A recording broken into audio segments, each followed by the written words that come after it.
Bienvenidos. En esta abordamos un tema muy interesante. Hablaremos acerca del razonamiento moral, ¿no? Cómo en la comisión del delito confluyen elementos que muchas veces se escapan a una valoración objetiva. Tenemos que valorarlos subjetivamente. En esta lección hablaremos sobre la resolución de dilemas morales. Dilemas que no son fáciles, que son controvertidos, porque la valoración de los hechos que nosotros realizamos o que realizan otros sujetos se tiene que ajustar a las condiciones que en ese momento determinado están viviendo o los sujetos que realizan los hechos son nosotros mismos.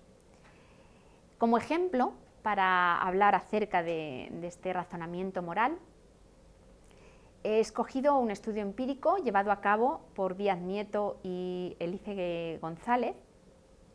Son psicólogos y han trabajado con menores y han intentado aplicar en un trabajo empírico que han realizado el razonamiento moral a los menores que se han comportado antisocialmente o que han cometido delitos, hechos delictivos.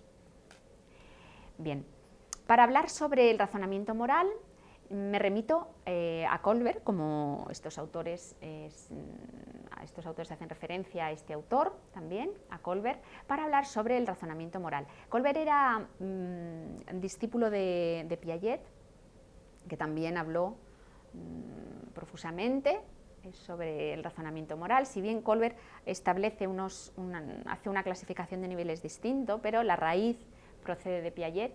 Vemos en la transparencia que los estadios de Kohlberg se dividen en 3 partes y cada uno de estos niveles está compuesto por 2 estadios.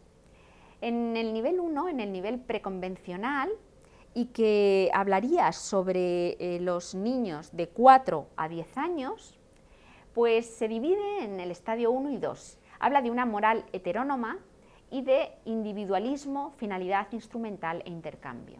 En estas edades, el razonamiento moral de los sujetos queda anclado a una moral heterónoma, es decir, no es una moral autónoma, independiente, sino que va a resultar aceptable realizar lo que los demás dicen que tenemos que realizar.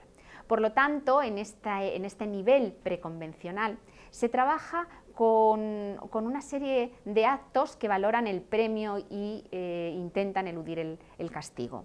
Bueno, pues la edad de 4 a 10 años, si todos tenemos en la cabeza a un niño de esas edades, vemos que su razonamiento moral no debe ser como el de un niño mayor o de un niño menor. Este razonamiento moral queda acotado, se llama nivel preconvencional, es decir, los niños, bueno, pues aceptan que si cometen determinados hechos son castigados y si cometen otros son premiados, intentan eludir el castigo y aceptan amablemente el premio. En el nivel segundo, el convencional, nivel en el que incluimos a sujetos de 10 a 13 años, tenemos otros 2 estadios, el estadio 3, que habla de mutuas expectativas interpersonales, relacionales y conformidad interpersonal. Ellos buscan la aceptación de los sujetos de su entorno, de su contexto. Se habla de un sistema social y conciencia. Los niños de 10 a 13 años están asumiendo que aceptan las normas que están estipuladas y establecidas, pero necesitan que su entorno los reconozca, los acepte. En el tercer nivel, el posconvencional, que sería de 13 años en adelante, de 13 años y más, se incluyen en este tercer nivel llamado posconvencional 2 estadios. El estadio quinto, que habla del contrato social o de la utilidad y derechos individuales, y también de principios éticos universales. En este nivel posconvencional, el razonamiento de los sujetos es mucho mayor. Los sujetos no pretenden cubrir expediente, no pretenden, aceptando las normas, comportarse de una determinada manera, sino que son sujetos interesados por la justicia, por la imparcialidad, por una idea del mundo mejor, algo utópica de lo que les han contado. Por lo tanto, en este nivel postconvencional, la diferencia entre lo bueno y lo malo, realizar la diferenciación entre lo bueno y lo malo para el niño, ya adolescente, es más sencillo. En definitiva, los estadios de Colbert vienen a hablarnos de lo que es bueno y de lo que es malo, y cómo un razonamiento moral puede juzgar de bueno o puede juzgar de malo un determinado comportamiento. ¿Cuáles eran los objetivos de la investigación que estamos analizando? Bueno, pues los objetivos son aproximarse psicosocialmente a la realidad del menor delincuente en la provincia de Vizcaya, es decir, conocer el perfil de los sujetos que pasan por los juzgados de menores, poner en relación el desarrollo moral de estos menores con las diferentes variables que pueden interactuar con él, porque para valorar, como hemos comentado anteriormente, el razonamiento de un sujeto, la justificación de por qué realiza un hecho, tenemos que dirigirnos inevitablemente a la confluencia de estas variables que interactúan con él y con su contexto. Las hipótesis es que los menores delincuentes no han desarrollado de modo funcional los estadios del desarrollo moral de Colbert a los que hemos hecho referencia. Y además parten de otra hipótesis, y es que el tipo de delito predice bajos estadios en el desarrollo moral y puede ser criterio para una posterior intervención socioeducativa. Con estas dos hipótesis, bueno, pues se trabaja también en el ámbito de la prevención, en el ámbito de la explicación, porque los menores o determinados menores a determinadas edades se comportan de una determinada manera, quizá no siendo su comportamiento vinculable a los estadios propuestos por Colbert. En la metodología, bueno, la muestra es pequeña, reducida, pero no por ello es menos relevante. La muestra es de 28 sujetos, se recogió de mayo a junio de 2001 y vemos en la transparencia dos gráficos, uno hace referencia al sexo y otro a la edad. En la edad, como vemos, los 17 y los 19 años fueron los porcentajes más representativos, y el de 15 es el porcentaje menos representativo.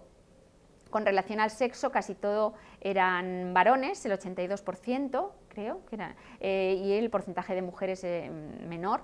Normal, si se extrajo la muestra, bueno, pues de acuerdo con otros datos que tenemos sobre delincuencia, sabemos que las mujeres cometen o se implican en menos comportamientos delictivos que los hombres. Si bien es cierto que en la adolescencia ese tipo de afirmaciones tendríamos que analizarlas un poco con más luz, ¿no? Pero en definitiva dan fe estos gráficos, sobre todo el del sexo, de lo que conocemos por delincuencia, y hay una diferencia entre la comisión delictiva entre hombre y mujer.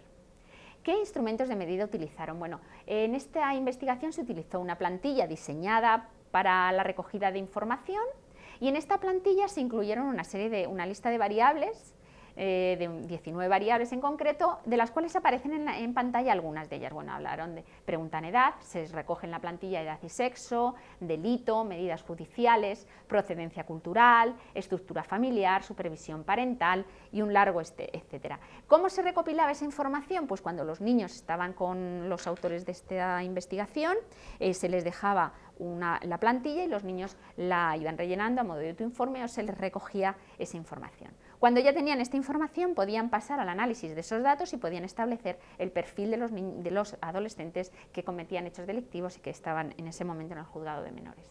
Pero además de esta plantilla diseñada para recabar información acerca de los menores, se contaba con otro instrumento de medida muy interesante, que era el dilema 3 de Colbert, y que viene al hilo del punto de partida de esta investigación.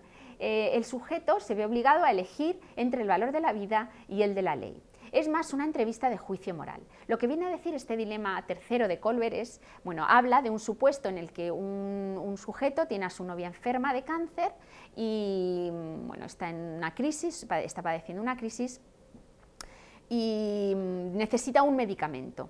Él sabe que hay un farmacéutico que está realizando ese medicamento, hace una fórmula magistral y le puede ayudar a su novia a mejorar.